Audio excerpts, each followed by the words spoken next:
Here's a competitive game I'm playing with my Denial Leela deck, for those of you who are interested in trying this deck out for yourself in a competitive setting.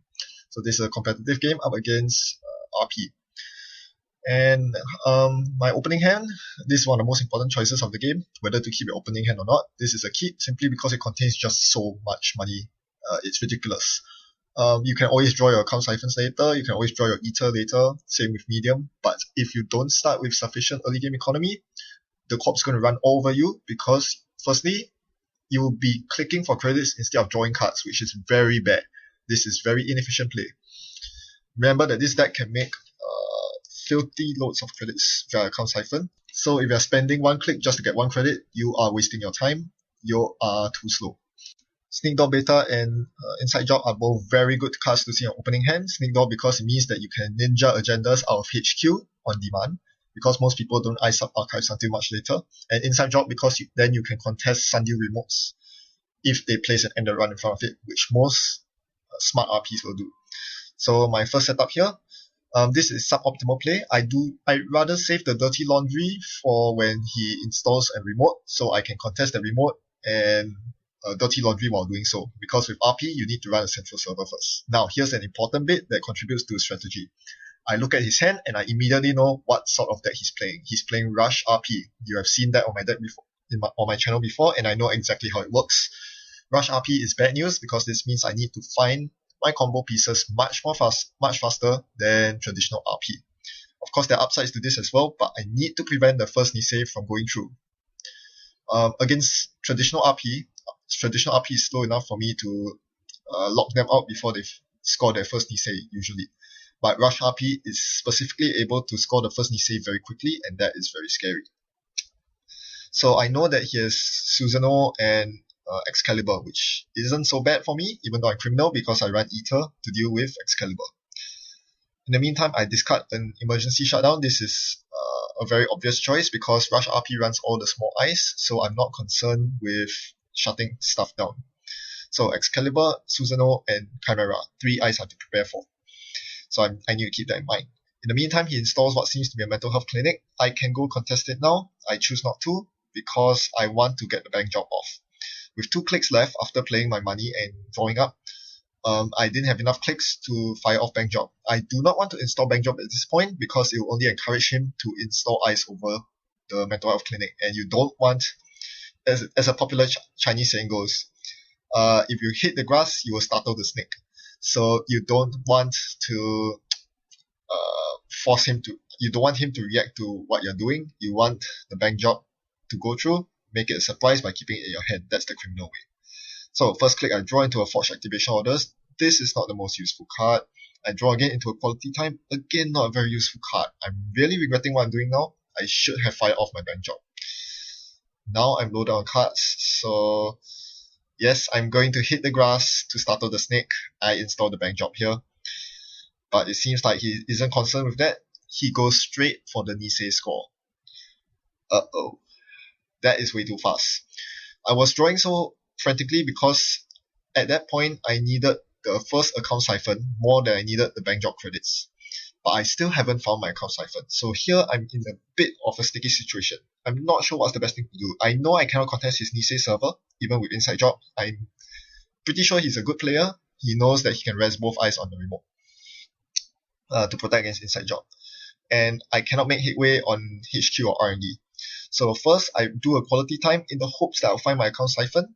Then I can second click siphon him and use my SMC to get the Eater out. No such luck. So instead here what I do is to install the medium and the John Masnori to prepare for next turn. Most players at this point would install their Sneak Door Beta and try to get something off HQ. That is a very risky play and probably doesn't pay off. What I'm doing here is I'm threatening R&D. If he chooses to score the Nisei, he's going to bleed lots and lots of agendas off R&D. And I don't think he can afford to do that. I know that is probably not a 3-pointer, 3 advanced agenda. So sure enough, he does not score the Nisei. So because of medium pressure, I was able to force him to make such a play, to delay his scoring by 1 turn. That is the power of Leela's ability. And now, unfortunately, I still haven't drawn my siphon with Quality Time. So here I go for the desperate measure, as I mentioned, Sneak Door Beta, to find an agenda. And I'm very, very lucky here. I do find the agenda. That was so crucial. You won't even believe it. Yes, I definitely needed the agenda there, and in fact, I'm going to get 2 agendas at this point. So I do bounce off the R&D ice, and since R&D is wide open, I'm just going to get a free medium token. The right move here could have been to bank job instead, but when you can get free medium tokens, you should never give up that opportunity. So that's another thing with this deck. If you can accumulate medium tokens, you must do so, because this allows you to place more threat on R&D. It allows you to make the desperation move of inside job on R&D if all other hope is lost. Remember that if you access an agenda, you open up space, breathing room for you to attack other servers. So maintaining a healthy medium is key to the success of this deck. So here I run R&D. Because I wanted to get a breaker out to get to get through R&D. Right now I'm trying to make headway into R&D, and lucky enough I hit 2 agendas. Was it 2? No. I hit an NAPD and a future perfect. I couldn't steal the NAPD because I was too poor, and the future perfect, I lost the side game. Then I proceeded to cash in with the bank job because I need the money to steal the NAPD. So that was a very unfortunate turn for me. I would have won on the spot if he was at 0 credits. But because I did not manage to find my account siphons and vamps, I wasn't able to keep him poor. Having clicked through the Eli on R&D, I had no clicks left to steal those 2 agendas again, which meant that he was able to Jackson all those agendas, the future perfect and the NAPD that I saw off the top of R&D, into archives. So that's a huge pity. But that's okay. This has bought me a bit more time to play around with my deck. And this means that I'm now going to power draw until I find my first account siphon. And conveniently, because he left archives open, I'm able to sneak door in and shut down his Eli. So that's a little risky game I'm playing by allowing him to rest Eli on R&D. I didn't want to pay for every time I run through R&D, so I shut the Eli down. Following this, I'm going to run his economy and trash them all for good. Now that I actually have money, I can afford to do this. I've already cashed in on my bank job, so I don't need these remotes anymore. And because my power drawing has drawn me all the programs I needed to make this game work, I no longer need the SMC, so I trash the SMC at this point. I install the passport, not because there are code gates on the table, but because I only have a hand size of 6. I keep 1 mental health clinic on the board so that I can maintain a hand size of 6. All 6 cards in my hand are very important. Here I power draw, and I finally found the account siphon. Do I siphon at this point? I think I do. No, I don't. I want to keep it a surprise. So I keep the siphon in my hand. I need the vamp. I need the same old thing. So I'm forced to discard 1 more card. Very tough choice here. I go with the vamp. Probably not running that many Jinteki sentries, so I hope I don't really need the fam. In the meantime, he threatens game once more by tutoring a Nisei Mark II into his hand. It is probably very secure. He probably knows that he can easily stop me from sneak dooring, which means that I can deduce from this that the archive ice is not a code gate. It's probably Excalibur. But that doesn't matter. I'm not going to attack from archives. I'm going to go through HQ since it has been neglected for the longest time.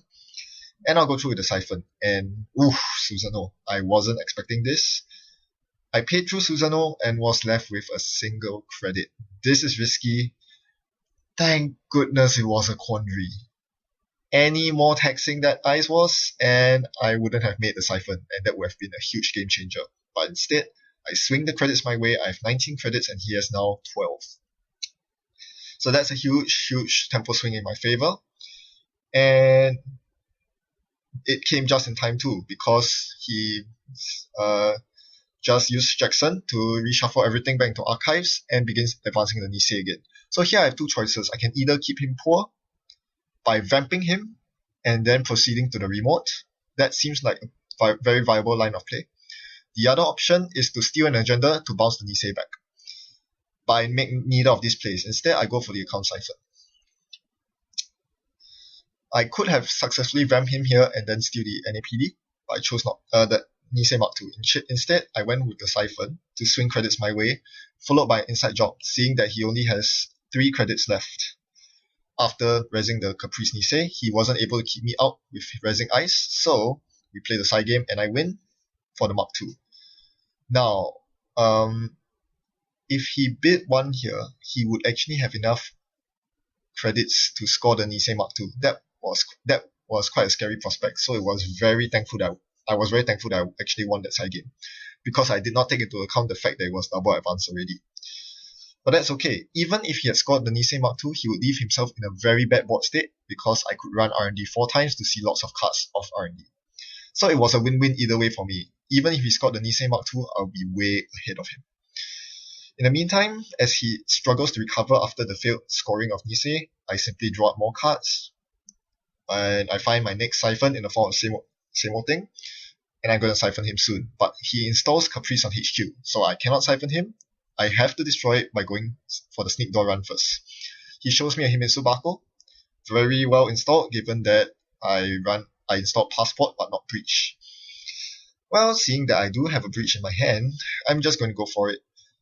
It is risky to destroy my only Passport, sending it permanently into the heap, but, well, I'm going to close out the game very soon anyway, so I'm definitely going to go through get through, access HQ, and trash the Caprice. This is very important. This will allow me to Siphon him once more. As I said, Siphon him once more. It is actually pretty taxing to Siphon him through Susanoo. Unfortunately, I've discarded my emergency shutdown earlier and haven't found a new one since.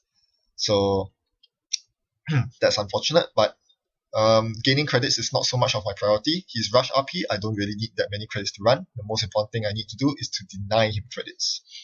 Now he has 3 credits, which is a horrible thing, because I left his mental health clinic unchecked. This means he can rest the Eli on R&D, and that is very taxing. I do not wish to pay through that Eli. So instead what I do here is to first check his hand for an agenda. No agenda, only a Jackson. I allow him to keep the Jackson because if he uses a Jackson, he's slowing himself down by not taking money instead. Then I trash his econ assets for good. All 3 mental health clinics are in the trash. And finally, I will contest the Caprice Nisei.